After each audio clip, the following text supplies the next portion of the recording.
দেশ ছেড়ে সেন্ট্রাল ইউরোপের অন্যান্য যে দেশ আছে সেনজেনভুক্ত ওই দেশে চলে যেতে হবে। এই তো, আপনার তো আর হাতে আর অন্য কোনো অপশন নেই। না, আমার আর কাছে আর কোনো অপশন নাই, শুধু বর্তমানে আপনি না, এইটাই আপনার অপশন। মতো যারা এই ধরনের এই সিচুয়েশনে আমার মতো পড়ছে। যারা আছে সবাই একই। আমি আসার পরে গত 1 মাস পর্যন্ত আমি ভাত খাই নাই। প্রিয় ভিউয়ার্স, যে যেখান থেকে ভিডিওটি দেখছেন সবার প্রতি সালামুল্লাহ, আসসালামু আলাইকুম। আমাদের সাথে আছে হাসান ভাই। হাসান ভাই বর্তমানে লিথুনিয়াতে আছে।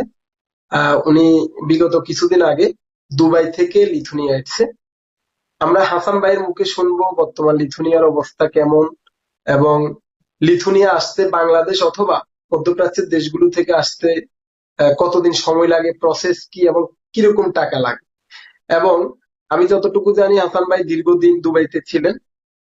তো দুবাইয়ের লাইফ স্টাইল বা কর্মজীবন এবং ইউরোপের কর্মজীবন সব মিলিয়ে উনি ইউরোপে আসার পর উনি কি মনে করেন যে দুবাইতে থাকা ভালো ছিল নাকি ইউরোপে আসা ভালো ছিল, সব মিলিয়ে আমরা লিথুনিয়ার বর্তমান পরিস্থিতি নিয়ে আলোচনা করব। আমাদের সাথে আছে হাসান ভাই। আসসালামু আলাইকুম ভাই, ভালো আছেন? ওয়ালাইকুম সালাম। জি, আলহামদুলিল্লাহ আছি ভালো। ভাই আপনি বর্তমানে লিথুনিয়াতে আছেন? জি, আমি বর্তমানে লিথুনিয়াতে আছি। কতদিন হয়েছে আপনি লিথুনিয়াতে আসছেন? আমি আসছি 1 মাস হলো। আচ্ছা, 1 মাস।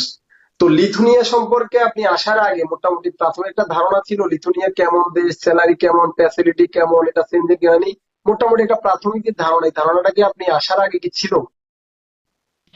জি, আমি আসার আগে এগুলো পুরো ধারণা ছিল। আমি যে প্রফেশনে আসছি এই প্রফেশন সম্পর্কে আমার পুরো ধারণা ছিল, কারণ আমার সাথে আরো প্রায় বাদার, বিশেষ করে পাকিস্তানি এবং ইন্ডিয়ান ভাইগুলো এখানে আমার আগে আসছে আমাদের কোম্পানি থেকে। আচ্ছা তো ওই সুবাদে ওদের থেকে আমি সবকিছু জানছি এবং কি আমি জেনে শুনে আসছি আচ্ছা, এখানে। আপনি যার মাধ্যমে আসছেন উনি কি ব্যক্তি ছিল, পরিচিত কেউ নাকি এজেন্ট? উনি এজেন্ট ছিলেন, এজেন্ট এজেন্ট ছিল। মাধ্যমে হয়। ওনার সাথে জি আপনার যে কমিটমেন্ট ছিল যে এত টাকা বা এত দিন, ওই কমিটমেন্টটা কি উনি ঠিক রাখছে কিনা, নাকি এখানে কোনো ধরনের? জি, উনি কমিটমেন্ট ঠিক রাখছে। তবে ওই প্রসেসটা অনেক লং হয়েছিল, কারণ দুবাইতে বিএফএস গ্লোবালে যে ফিঙ্গার অ্যাপয়েন্টমেন্ট আর এগুলো পিসিসি ট্রিপল লিগ্যালাইজেশন বিভিন্ন সমস্যার কারণে এটা নেসেসারি লং হয়েছে, কিন্তু এজেন্সি ভালো ছিল আর ওরা যে কমিটমেন্ট করছে ওইটাও ঠিক ছিল।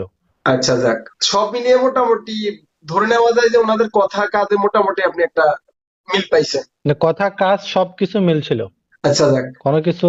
তো আপনার যদি কিছু মনে না করেন, মোটামুটি একটা প্রাথমিক ধারণা দেন যে আপনি ওখান থেকে আসতে টোটাল কস্ট লিথুনিয়া আসা পর্যন্ত আপনার বিমান ভাড়া থেকে শুরু করে সব মিলিয়ে আপনার কিরকম কস্ট, মানে? লিথুনিয়াতে আসার জন্য আমার কস্ট, আমার সাথে এজেন্সির সাথে কথা ছিল 14,000 ওকে, দেরহাম। ওকে।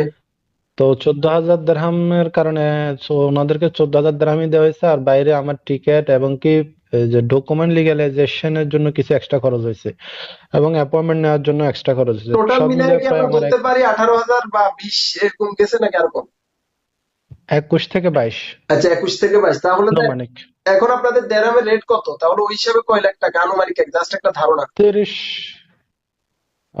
7 থেকে 8 লাখ টাকা। আচ্ছা, 7 থেকে 8 লাখ, আলহামদুলিল্লাহ। ওই দিক থেকে আপনি অনেক কম খরচ আইছেন, আমি যেটা ব্যক্তিগত মনে করি, যেহেতু এটা একটা সেনজেন মুক্ত দেশ। তবে আপনার যেহেতু ড্রাইভিং, আপনার প্রফেশনাল ড্রাইভিং, ওই হিসাবে আপনি ফ্যাসিলিটিটা পাইছেন। যদি লাইসেন্স না থাকতো তাহলে কিন্তু আপনি এই কস্টটা হ্যাঁ, আমার একটা এখানে স্কিল, যে কোনো লোক ইউরোপে যখন আসে সেই জন্য স্কিল নিয়ে আসে, উইদাউট স্কিল নিয়ে আসলে এখানে অনেক ভোগান্তি আছে লাইফে। আচ্ছা, যাক।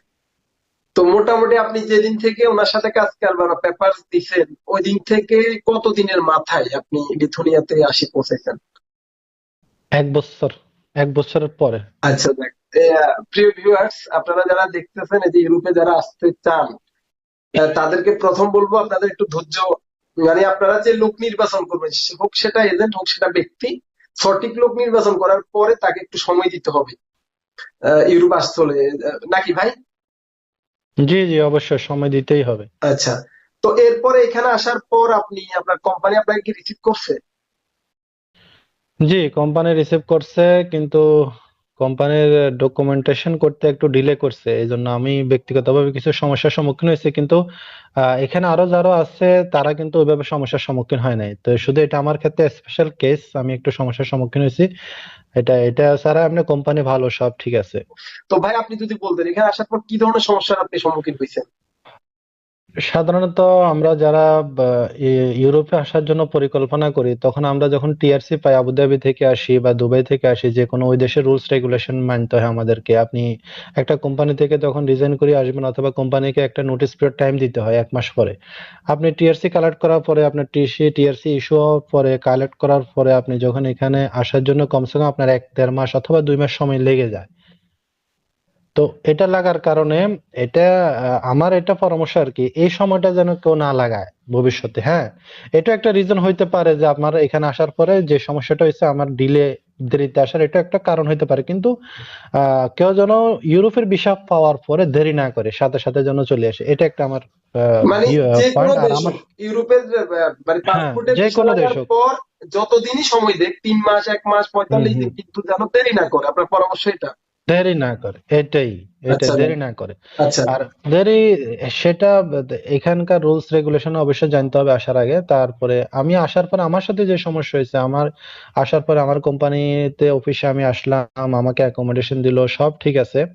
কিন্তু কোম্পানি এখানে আসার পরে, কোম্পানি একটা এখানকার যে আহ, এটাকে আপনি কি বলবেন, মুন্সিপার্টি অথবা বলদিয়া, যে কোনো একটা কিছু ওকে, বলেন ওকে, আপনি, হ্যাঁ। যেটা লোকাল অফিস বলে, হুম, হুম। এই এই লোকাল অফিসে গিয়ে একটা রেজিস্ট্রেশন করতে হয়। আচ্ছা। আমি যে এখানে আসছি, আপনি যদি এখানে আসছে, আমি এখানে থাকতেছি এই শহরে একটা লোকাল অফিস বা ট্যাক্স জাতীয় কোনো ট্যাক্স অফিস, এই হুম, জাতীয় হুম। কোনো কিছু এখানকার। হ্যাঁ, হ্যাঁ। তো এখানে রেজিস্ট্রেশন করতে হয়। কোম্পানি আমার ওই রেজিস্ট্রেশনটা করে নাই। আচ্ছা। না করে আমাকে অন্যান্য প্রসেস ডকুমেন্টেশনের জন্য, একটা ট্রাক ড্রাইভারের ডকুমেন্টেশনের জন্য এগুলো করতে হয়। ওগুলো বিভিন্ন প্রসেস আছে, ওগুলোর জন্য আমাকে প্রিপেয়ার করতেছিল, স্কুলে পাঠাইছে, স্কুল থেকে সব প্রিপেয়ার করতে। তো আমি আসার আনুমানিক 19 বা 20 দিনের মাথায়, 20 থেকে 21 দিনের মাথায় আমার টিআরসিটা, আমি ম্যাগ্রেস থেকে ইমেল পাই যে আমার টিআরসিটা ক্যান্সেল করা হয়েছে। আচ্ছা। পরবর্তীতে আমি এটা কোম্পানির সাথে যোগাযোগ করলাম। কোম্পানি বলতেছে যে আমরা দেখতেছি। এটা দেখতে অ্যাকচুয়ালি এখানে আরেকটা রুলস আছে লিথুনিয়াতে, আপনার যদি টিআরসি ক্যান্সেল হয়, তাহলে আপনাকে 14 দিন টাইম দিয়ে ম্যাগ্রেস, আমরা এখানে ম্যাগ্রেস বলে, ওকে। অ্যাকচুয়ালি এটা ইমিগ্রেশন। হুম, হুম। হ্যাঁ, ম্যাগ্রেস বলে হয়তো অনেকে বুঝবেন না ওকে। ম্যাগ্রেস কি, এই জন্য ইমিগ্রেশন, আমি ইমিগ্রেশনই বলি। তো ইমিগ্রেশন আপনাকে 14 দিন টাইম দেয়। 14 দিনের ভিতরে আপনি ইউরোপ সেনজেনভুক্ত যে কোনো দেশ, আপনি মোটামুটি এই ইউরোপ ছেড়ে চলে যেতে হবে। মানে তো আমার আলটিমেটাম দিয়ে কোম্পানি দেয় যে তুমি ইউরোপ ছেড়ে দিয়ে এতদিনের দেয়, মধ্যে হ্যাঁ, চলে ওই যাবে। মেইলের ভিতরে আলটিমেটাম দিয়ে দেয়, এবং কি ওনারা একটা অপশনও দেয়, আপনি চাইলে মামলা করতে পারেন। এই মানে ওনাদের যে ডিসিশন, আপনার টিআরসি ক্যান্সেলেশনের যে ডিসিশন, এই ডিসিশনটার বিরুদ্ধে আপনি মামলা করতে পারেন। তা আমি কোর্টে উকিলের সাথে যোগাযোগ করলাম, আমি মামলা করার বিষয়ে, মামলা করলে আমি একটু সময় পাবো। ওকে। মামলা করলে আমি একটু সময় পাবো, তো আমি উকিলের সাথে যোগাযোগ করলাম। যোগাযোগ করার পরে উকিল আমাকে বললো এই রুলসটা গত বছর শেষ হয়ে গেছে। আচ্ছা। এখন 2025-এ এই রুলসটা এখন আর মামলা করলেও 90% কোনো ফলাফল আসে না, নেগেটিভই আসে। আগে এগুলো মামলা করলে নাকি পজিটিভ আসতো। আচ্ছা। তো উকিল আমাকে বললো, যদি তুমি পারো আবার নতুন করে ফিঙ্গার দিয়ে, যদি তোমার কোম্পানি দেয়, তোমাকে পারমিশন দেয়, ম্যাগ্রেস নতুন করে বানায়, তাহলে তুমি নতুন করে ফিঙ্গার দিয়ে তুমি ইউরোপ ছেড়ে চলে যাও 14 দিনের ভিতরে। আচ্ছা। যদি না হয়, তাহলে তুমি ইনলিগেল হয়ে যাবে। আচ্ছা, তার মানে এখন দাঁড়াচ্ছে আপনি চাইলেও লিথুনিয়া বৈধভাবে এখন থাকা আপনার পক্ষে সম্ভব না। না, না, লিথুনিয়াতে যেহেতু আপনি যদি একবার হ্যাঁ, 14 দিনের ভিতরে যদি আপনি নতুন, হ্যাঁ, যেহেতু আপনার বলেন। টিএলসি অটোমেটিক, যে কোনো কারণে হয়তো এখন আপনি একটা কারণ চিন্তা মোটামুটি আপনার মনে হচ্ছে যে এটা আমি একটু দেরিতে আসছি বা এরকম একটা আপনার ধারণা, কিন্তু আপনি একসময় তো শিওর না, না যে কেন এটা আপনার একটা রিজন। এটা 2025-এ, আমি 2024-এর শেষের দিকে টিআরসি আমার ইস্যু হয়েছে। আর 2025-এ কিন্তু বর্তমানে এটা একটা রুলস, আপনি টিআরসি পাওয়ার 14 টিআরসি ইস্যু একটা জিনিস, আপনার টিআরসি ইস্যু হওয়ার পরে, এটা আপনি যেই বিএফএস থেকে অ্যাপ্লাই করছেন, ওই বিএফএস এ এটা পৌঁছাবে আরো 10-12 দিন পরে। পৌঁছানোর পরে আপনি যখন কালেক্ট করবেন, টিআরসি কালেক্ট করার সময় আপনার আবার ফিঙ্গার নেয়, আবার ওখানে ছবি তোলে আপনার, ছবি তুলে আপনার এটা ওরা ম্যাগ্রেসে, ওরা সিস্টেমে আপডেট করে দেয়। ওকে। তো ওই যে আপনি আবার নতুন করে ফিঙ্গার দিচ্ছেন, তখন আপনার টিআরসিটা অ্যাক্টিভ হয়ে যায়। অ্যাক্টিভ হওয়ার 14 দিনের ভিতরে আপনাকে আসতে হবে, বর্তমানে এই রুলস 2025-এ। আচ্ছা, আচ্ছা, খুব গুরুত্বপূর্ণ এটা। যারা লিথুনিয়া আসবেন, হাসান ভাইয়ের কথাটা গুরুত্ব সহকারে শুনবেন। এটা খুবই গুরুত্বপূর্ণ যে সমস্যা, ভাই কিন্তু যদি জানতো এই সমস্যাটা কিন্তু এখন ফেস করতে হইতো না। রাইট? জি, জি, জি। আচ্ছা, আর আরেকটা বিষয় ক্লিয়ার করি, যেমন রোমানিয়া, মাল্টা, ক্রোয়েশিয়া এগুলার কিন্তু টিআরসি আমরা এখানে আসার পর ফিঙ্গার দেওয়ার পর টিআরসি হয়, কিন্তু লিথুনিয়ার জি বিষয়টা জি সম্পূর্ণ আলাদা। সেটা হচ্ছে আপনি যে দেশ থেকে আসবেন ওই দেশে আপনার ফিঙ্গার হবে, ওই দেশে আপনার টিআরসিটা চলে যাবে এখান থেকে, এরকম না ভাই? জি জি ওরকমই। তবে বর্তমানে ওনারা আরেকটা রুলস করছে। এই রুলসটা যে দেশে আহ, লিথুনিয়ার বিএফএস আছে ওকে। ওই দেশের লোকরাই শুধু আসতে পারবে। আমরা আগে দুবাই থেকে অ্যাপ্লাই করছি, দুবাই থেকে আসছি আমরা। আচ্ছা। হ্যাঁ, কিন্তু আমরা এখন চাইলে আর দুবাই থেকে আসতে পারবো না, কারণ আমি তো দুবাইয়ের বাসিন্দা না। আমি যদি আসতে হয় তাহলে আমি বাংলাদেশ থেকে, বাংলাদেশের বিএফএস যদি লিথুনিয়ার ওই থাকে তাহলে অ্যাক্সেস আমি আসতে থাকে। পারবো, হুম হুম। অ্যাক্সেস থাকে। তো এখন আমি যতদূর জানি বাংলাদেশের লিথুনিয়ার অ্যাক্সেস নাই। মানে বিএফএস বাংলাদেশে এক বিএফএস কথায় এখন হচ্ছে আপনার যে দেশে, বাংলাদেশিদের জন্য। হ্যাঁ হ্যাঁ, যে দেশে ধরো আমি বাংলাদেশের নাগরিক, বাংলাদেশে যদি আমার ওই লিথুনিয়ার এম্বাসি বা বিএসএফ অ্যাক্সেস থাকে তাহলে আমি আসতে পারবো, না হলে সম্ভব না, এটাই তো? হুম, জি জি, এক কথায় বাংলাদেশিরা বর্তমানে লিথুনিয়াতে আসাটা সম্ভব না। যদি আচ্ছা কেউ যদি কোনো এজেন্সি বলে থাকে আমি তোমাদেরকে পাঠাবো, তাহলে ওনারা যেন এই জিনিসটা জানি থাকে, এই রুলসটা কিন্তু আপডেট হয়েছে। আচ্ছা যাক। ওনারা যেন ওই এজেন্সির কোনো পা না দেয়। আচ্ছা যাক, আমরা কিন্তু গুরুত্বপূর্ণ ইনফরমেশন গুলো আপনার থেকে পাচ্ছি এখন। আপনি এই মুহূর্তে আপনার হাতে দুইটা ওই আছে, একটা। ইমিগ্রেশনের বিরুদ্ধে একটা মামলা করার পরে মামলাটা জিতাটা অনেক কঠিন। আমি অনেক 2-3টা উকিলের সাথে যোগাযোগ করছি, আমার ডকুমেন্ট দিছি, আচ্ছা এখন তো এটা ওনাদের বাদ, সাথে কথা বলছি। এখন আপনার হাতে হ্যাঁ ওই আছে, আপনি ফিঙ্গার দিয়ে দেশে চলে যাবেন। এখন দেশে গেলে যে আপনি হ্যাঁ। আসতে পারবেন এটার কোনো গ্যারান্টি নেই, হইতেও পারে না হইতে পারে। তবে এখানে কথা আছে, আপনি ওই যে 14 দিন টাইম দিছে, ওই 14 দিনের ভিতরে আপনাকে যদি ফিঙ্গার দিতে পারেন তাহলে আপনার সম্ভাবনা আছে যে আপনি ওদের রুলস কে রেসপেক্ট করলেন, 14 দিনের ভিতরে ফিঙ্গার দিয়ে আপনি দেশ ছেড়ে চলে গেলেন, আপনার কথা, তাহলে আপনি আর সম্ভব। আমি আপনার কথা সব মানলাম, রুলস আছে 14 এখন 14 দিন ভিতরে দিয়ে যে আপনি দেশে গেলে যে ভিসা দেবে বা আপনাকে আবার আনবে, এটা তো আপনি 100% গ্যারান্টি আপনি কিভাবে দিবেন? এটা তো সম্ভব না, এটা একটা না, রিস্ক এটাও বলে। দেওয়া যায় না। এটা রিক্স। আচ্ছা এই রিক্স আছে। এখন লাস্ট আপনার ডিসিশন, আপনি হয় আল্লাহর উপর ছেড়ে দিয়ে বা ভাগ্যের উপর যেটাই বলেন ছেড়ে দিয়ে, হয় আপনাকে দেশে যাইতে হবে, সেটা হবে আপনার জন্য একটা বোকামি আমি ব্যক্তিগতভাবে মনে করি। আর আপনার জি কাছে জি। ওই আছে, আপনি দেশ ছেড়ে সেন্ট্রাল ইউরোপের অন্যান্য যে দেশ আছে সেন্ট্রাল ওই দেশে চলে যেতে হবে, এই তো? আপনার তো আর হাতে আর অন্য কোনো অপশন নেই। না, আমার আর কাছে আর কোনো অপশন নাই, শুধু বর্তমানে আপনি না, এটাই আপনার অপশন। মতো যারা এই ধরনের এই সিচুয়েশনে আমার মতো পড়ছে। যারা আছে সবাই একই অবস্থা। আচ্ছা তাহলে কেউ যদি বাইরে এখন নেক্সট গন্তব্য ইউরোপের অন্য যে কোনো, সেটা হতে পারে ইতালি, পোল্যান্ড, হয়তো স্পেন, হয়তো যে কোনো কান্ট্রিতে আপনি হয়তো মুভ করবেন, এটা ছাড়া আর আপাতত ওয়ে নাই। হ্যাঁ, আপাতত কোনো ওয়ে নাই, স্পেনই আছে দেখা মতে। আচ্ছা যাক, প্রিয় ভিউয়ার্স, হাসান ভাইয়ের কাছ থেকে আমরা গুরুত্বপূর্ণ কিছু তথ্য পাইছি। আপনারা যারা আমার ভিডিও দেখেন, যারা শুধু আমার না, বিভিন্ন চ্যানেলে, ইউটিউব চ্যানেলে আপনার ইনফরমেশন মূলক বিভিন্ন ভিডিও দেখেন, আপনারা যেই দেশে আসেন না কেন ওই দেশ সম্পর্কে প্রয়োজনে 10টা ইউটিউব চ্যানেলের ভিডিও দেখেন। যারটা আপনার মনে হবে যে চ্যানেলে বা যে ব্যক্তি সঠিক তথ্যটা আপনাকে দিচ্ছে, আপডেটটা, আপনি তার ভিডিও দেখে অন্তত আপনি তো বাস্তবে। এখনো, হ্যাঁ জি ভাই, আমি একটু আপনার সাথে হ্যাঁ অ্যাড বলেন। করি। এখনো কিন্তু লিথুনিয়াতে বাংলাদেশিদের টিআরসি অ্যাপ্রুভ হইতেছে আমার জানা মতে। আচ্ছা আচ্ছা। কারণ যারা 2024 এর দিকে ফিঙ্গার দিয়েছে হ্যাঁ হ্যাঁ। তারা এখনো অনেকে ডিসিশন পায় না, অনেকে ডিসিশন পাইতেছে এবং কি তারা টিআরসি কালেক্ট করতেছে। তো ওই ভাইদেরকে আমি বলবো আপনারা যখনই টিআরসি পাবেন দেরি করি না করে আপনারা অবশ্যই তাড়াতাড়ি চলে আসবেন। আচ্ছা মানে আপনারা টিআরসি পাওয়ার পর একেবারে টোটাল সময় নষ্ট করবেন না, এই তো? জি জি, আসার পরে এটাও খেয়াল রাখবেন আপনার কোম্পানি আপনারা কি ওই যে কি অফিসে যে এখানকার যে ট্যাক্স অফিস আছে ওকে। ওইখানে নিয়ে যায় একটা আরেকটা অফিসে যে কন্ট্রাক্ট সাইন করায় কিনা সেটা খেয়াল রাখতে মানে হবে। এগ্রিমেন্ট ব্যাপার। এগ্রিমেন্ট এক দেহে, এটাই মনে করেন এগ্রিমেন্ট। আচ্ছা আচ্ছা। আচ্ছা যাক। তো আচ্ছা, ইদানিং আপনার কাছে কিরকম মনে হয়, ইদানিং যেহেতু আপনি আপনি লিথুনিয়ার এখন বর্তমানে যেখানে আছেন ওটার নাম কি, সিটিতে আছেন না সিটির বাইরে আছেন? আমি লিথুনিয়ার দ্বিতীয় বৃহত্তম শহর কুনাস সিটিতে আছি, কোনাস। কুনাস। আচ্ছা দেখ, ওইখানে বাংলাদেশি কিরকম, আমরা যদি আরেকটু সংক্ষেপে যদি লিথুনিয়া সম্পর্কে একটু ধারণা নেই। আমি পুরা সিটিটা ঘুরছি। এখানে বাংলাদেশি আছে, বেশিরভাগ স্টুডেন্ট আছে। আচ্ছা আচ্ছা। আমি যতজনকে পাইছি স্টুডেন্ট আছে। এখানকার একটা ছোটখাটো বাংলাদেশ কমিউনিটি ফেসবুক অ্যাকাউন্ট আছে। মানে ওইভাবে ওনারা এতটা শক্ত কোনো ইয়ে নাই। ও না, অনেক কম বাঙালি আছে, তবে আস্তে আস্তে বাড়তেছে।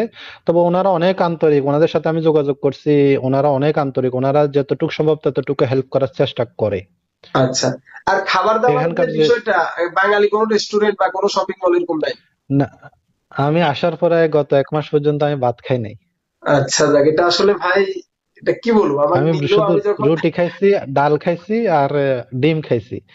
তো খানা সম্পর্কে এটা এতটুকুতে আপনারা বুঝে নিতে পারেন এখানকার না, ওইটা আপনি মানে আ- হারাম আর হালাল বিষয়টা আপনি বিবেচনা করার কারণে আপনি হারাম হয়তো হালালের বিষয়টা একটু অবশ্যই এটা আমি একটু বেশি সিকিউর। তবে আছে এখানে কিছু হালাল দোকান আছে মেন সিটিতে। তুর্কির কিছু দোকান আছে তুর্কি। আমাদের ভিডিওটা লম্বা হয়ে যাচ্ছে, আজকের মতো ভিডিওটা শেষ করতে চাচ্ছি। এতক্ষণ ধরে যারা ভিডিওটি দেখছেন তাদের প্রতি অনুরোধ থাকবে, আপনি যদি তাজ ব্লগ অফিসিয়াল ইউটিউব চ্যানেলে নতুন হয়ে থাকেন, চ্যানেলটি সাবস্ক্রাইব করে বেল বাটনটা অন করে দেবেন। আর যারা ইতিমধ্যে চ্যানেলটি সাবস্ক্রাইব করে বেল বাটনটা অন করে রেখেছেন তাদেরকে অসংখ্য ধন্যবাদ। আমার এই ইউটিউব চ্যানেল আমি চেষ্টা করবো এখন থেকে, আজকে থেকে হাসান ভাইকে দিয়ে শুরু করলাম। ইউরোপে যারা আসতে চাচ্ছেন বা ইউরোপে যারা চলে আসছেন বিভিন্ন দেশে সাগর পাড়ি দিয়ে, বৈধ অবৈধ বা বিভিন্ন ধরনের, আপনাদের যদি এমন কোনো ইনফরমেশন থাকে, এমন কোনো গল্প, এমন কোনো জীবনের শিক্ষণীয় কোনো ঘটনা থাকে যেটা আপনি ফেস করছেন, যে ঘটনাটা বাস্তবতাটা আপনি তুলে ধরলে অন্য একজন প্রবাসী ভাই উপকৃত হবে, সে গুরুত্বপূর্ণ কিছু ইনফরমেশন পাবে, এই ধরনের ভাইদের সাথে আমি যোগাযোগ করে চেষ্টা করবো অন্তত আপনাদেরকে মাঝে মধ্যে আমি কোনো ভাইকে আহ আমার অনুষ্ঠানে যুক্ত করার জন্য এবং বাস্তবতা তুলে ধরার জন্য। তো সবাই ভালো থাকবেন, আবার কথা বলবো কোনো ভিডিওতে। হাসান ভাই, আপনি সর্বশেষ যারা ইউরোপ বা লিথুনিয়াতে আসতে চাচ্ছে তাদের উদ্দেশ্যে কি বলবেন? আর আমি সর্বশেষ এটাও বলে দিই, আমি আপনার জন্য দোয়া করি মন থেকে আল্লাহর কাছে, যেন আপনি কামিয়াবি হন বা আপনার আল্লাহ যেন আশা পূরণ করে, আপনি যে দেশেই যান। আমি ক্রোয়েশিয়াতে ছিলাম, আমি বর্তমানে স্পেন আছি, আপনি যে দেশে যান যেন জি। আপনি সফল হতে পারেন, যেন আল্লাহ আপনার মনের আশা পূরণ করে। মানে সর্বশেষ আপনি কি বলতে চাচ্ছেন দর্শকদের উদ্দেশ্যে বা ভিউয়ার্সদের উদ্দেশ্যে? আমি কেউ যদি আবুধাবি, দুবাই অথবা মধ্যপ্রাচ্যের কোনো দেশে থাকেন ভালো স্যালারিতে, হ্যাঁ, তাহলে আমি ওনাদেরকে বলবো এইসব দেশ না আসাই ভালো, যদি ওখানে ভালো থাকেন। তো তারপরে যদি জীবনে রিস্ক নিতে চান, আপনার কাছে স্পিড বেশি, আপনি চান জীবনে রিস্ক নিয়ে, তবে এখানে আসার পরে অনেক ধরনের সমস্যার সম্মুখীন হতে হবে, এটা মাথায় রেখে তারপরে আসতে পারেন। আচ্ছা, ঠিক আছে, অসংখ্য ধন্যবাদ, আবার কথা হবে ভাই, আল্লাহ হাফেজ, আসসালামু আলাইকুম। ইনশাআল্লাহ।